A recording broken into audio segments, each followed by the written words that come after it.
هەفتەی داهاتوو وادەی بانگەشەی هەڵبژاردنی پەرلەمانی کوردستان دەست پێ دەکات، بەڵام هێشتا مشتومڕەکان لەبارەی ئەگەری دواخستنی ئەو هەڵبژاردنەوە بەردەوامن. زۆربەی حەزب و لایەنە سیاسیەکانی کوردستان سەرەڕای جیاوازی بیرکردنەوە و لێکدانەوە و بەرژەوەندیەکان لەوەدا کۆکن کە هەڵبژاردنی پەرلەمانی کوردستان دوا بخرێت، بەڵام هەریەکەیان هۆکار و پاساوێکیان هەیە.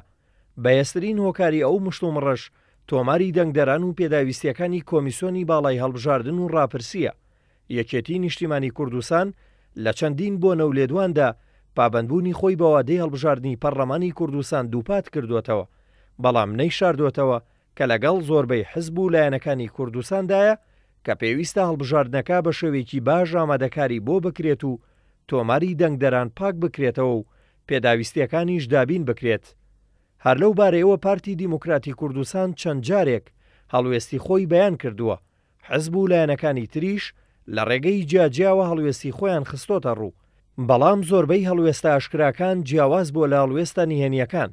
بەرلەماوەیەک قوبات تاڵەبانی جێگری سەرۆکی حکومەتی هەرێم ڕایگەیاند کە زۆربەی لایەنەکان لەگەڵ دواخستنی هەڵبژاردنن، بەڵام کەسیان ئەو داواکاریە نادرکێنن.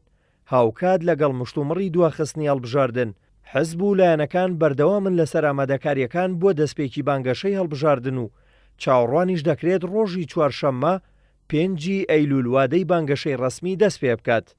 یەکێتی لە ڕێگەی دەستگای هەڵبژاردننی خۆیەوە دووپاتی کردوێتەوە کە ئەوان ئامادەکاریان بۆ هەڵبژاردن دەست پێ کردووە. پارتی و گۆڕان و لایەنەکانی تریش بە جۆرێک لە جۆرەکان دەستیان کردووە بە ئامادەکاری بۆ هەڵبژاردن. ئێستا قسە لەسەرەوەیە هەڵبژاردننی پەرلەمانی کوردستان لە ڕۆژی 30 ئەیلول بەڕێوە دەچێت یاخودنا.